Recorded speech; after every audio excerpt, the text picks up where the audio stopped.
बिस्मिल्लाहिर्रहमानिर्रहीम अस्सलाम वालेकुम। Welcome to my channel. अगर आपने मेरे चैनल को अभी तक सब्सक्राइब नहीं किया तो सब्सक्राइब कर दें, बेल आइकन प्रेस कर दें। आज मैं आप लोगों के लिए बहुत ही मज़ेदार सूजी का हलवा की रेसिपी लेकर आई हूँ, जो कि बहुत ही झटपट तैयार होता है। तो चलते हैं रेसिपी की तरफ।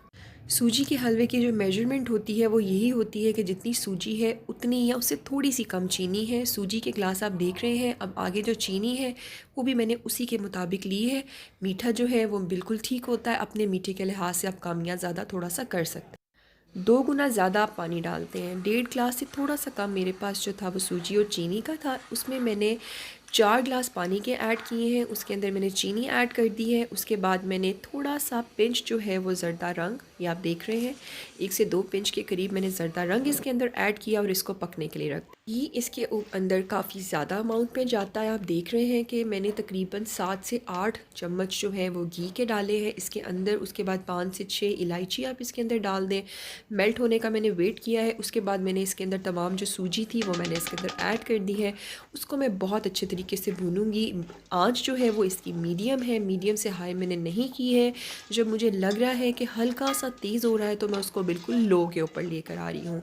इसका जो तमाम चीज़ होती है, एक तो मेजरमेंट, पहली चीज़ जो है उसका नाप तोल, सेकंड जो चीज़ है इसकी भुनाई, कि आपने इस तरीके से इसको सूजी को जो भूनना है कि इसकी कलर भी बहुत अच्छा सा आ जाए, उसकी खुशबू जो है वो भी बड़ी प्यारी सी आने लग जाए।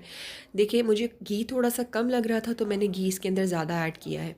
इतना घी होना चाहिए कि बहुत ज़्यादा तैरे भी ना, इतना भी नहीं कम नहीं होना चाहिए कि जो हलवा हो वो बहुत खुश खुश सा हलवा हो, भुरभुरा सा हलवा हो, तो उसका मज़ा नहीं आता।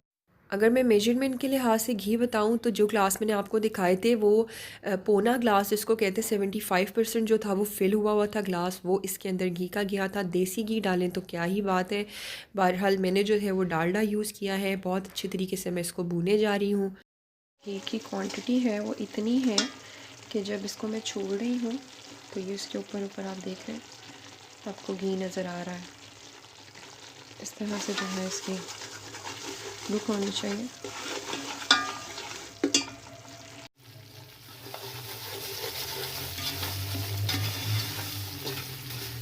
तकरीबन 10 मिनट तक मैं इसको भूनती जाऊंगी। जब मैं देखूंगी कि नीचे लगने का खतरा है तो मैं इसके अंदर थोड़ा थोड़ा 3 to 4 ड्रॉप्स कर करके मैं इसके अंदर दूध का ऐड करूंगी। उसके साथ बहुत स्मूथ इसका जो टेक्सचर है वो बनता है। खुशबू इस टाइम बहुत प्यारी आने लग गई है। थोड़ा सा मैं इसको भूनती जाऊंगी। आपके सामने मैं बताऊंगी कि मैंने कितना कितना इस तरह से इसको मैं दूध ऐड करती जाऊंगी और फिर से बुनाई करती जाऊंगी।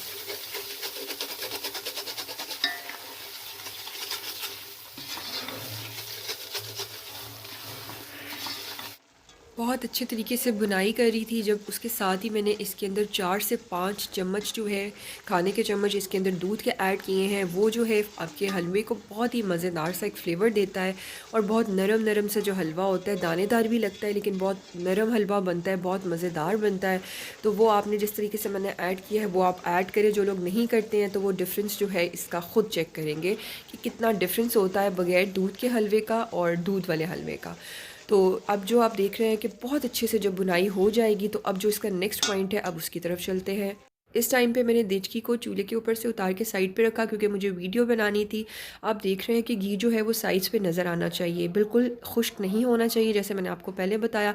अब बहुत एहतियात से आपने गरम गरम जो शीरा है वो आपने इसके अंदर डालना है, बहुत एहतियात से डालना है और एकदम से आपने चम्मच रोकना नहीं है। चम्मच आपने अच्छी तरह से इसमें चलाते जाना है कि ताकि इसमें जो गुठलियाँ हैं, लम्स नहीं बनने चाहिए। बहुत अभी आपको लगेगा कि बहुत पानी वाला हलवा है, ये इस तरह का बिल्कुल भी नहीं होगा। अच्छा सा मिक्स करने के बाद अब मैंने इसको रख दिया है चूल्हे के ऊपर। चूल्हे के ऊपर रख के मीडियम टू हाई फ्लेम पे मैं जो है इसको कंटिन्यूसली स्टिर कर रही हूँ स्पून को। मैं तब तक इसको चम्मच चलाती रहूँगी जब तक मेरी कंसिस्टेंसी के लिहाज से हलवा नहीं होता। अब आपकी आंखों के सामने ही आप देखेंगे कि ये एकदम से इस फॉर्म से गाढ़े फॉर्म में चला जाएगा। हम लोगों के घर जो है बहुत हार्ड हलवा नहीं पसंद किया जाता, क्योंकि ये ऐसी चीज़ है कि पकने के बाद, चूल्हा बंद होने के बाद ऑटोमेटिकली बहुत हार्ड हो जाता है। तो हमारे घर में मैं आपको बताऊंगी किस तरह की कंसिस्टेंसी में जो है वो हलवे को हम बंद कर देते हैं या दम पे रख देते हैं। मैं आपको स्पून की मदद से दिखाऊंगी। उसके बाद इसको 1 से 2 मिनट के लिए मैं रख दूंगी दम के ऊपर। हलवे का जो एंडिंग पॉइंट होता है वो आपको ख़ुद पता लग जाता है। ये आप देखेंगे बबल्स इस तरह की कंसिस्टेंसी होती है, तो मैं इसको दम पे रख देती हूँ। ये जब बबल्स बनने लग जाते हैं तो इसका मतलब है अब ये कह रहा है मुझे दम पे रख दें। तो आपने इसको अब दम पे रख देना है ढक के, क्योंकि ये बहुत छींटे जो होते हैं ना बहुत ही ख़तरनाक होते हैं। गरम गरम जो पड़ते हैं ना तो लग पता जाता है। अभी देखिए कितना स्मूथ, कितना मज़ेदार जो है इसकी लुक आ रही है। अब मैं इसको रखूँगी 2 मिनट दम के ऊपर इस तरह से। उसके बाद हम इसको करेंगे सर्व। मैंने जो नट्स थे वो मैंने ऊपर डाले हैं, जिसमें आप आलमंड्स डाल सकते हैं, कोकोनट है वो अगर आप चाहते हैं तो आप जब सूजी भून रहे हो उस पॉइंट पे भी आप ऐड कर सकते हैं। मैं कभी वैसे कर लेती हूँ, कभी इस तरह कर लेती हूँ। आज चूँकि मुझे वीडियो बनानी थी तो मैंने थोड़ा अच्छे तरीके से प्रेजेंट किया। ऊपर जो है वो मैंने ज़्यादा जो है उसके गार्निश कर दिया नट्स के साथ। तो उम्मीद है आपको मेरी आज की रेसिपी बहुत अच्छी लगी होगी। अच्छी लगी है तो लाइक कर दीजिएगा। मेरे चैनल को अगर सब्सक्राइब नहीं किया तो सब्सक्राइब कर दें और अपना बहुत सारा ख्याल रखिएगा। Thanks for watching, take care and अल्लाह हाफिज़।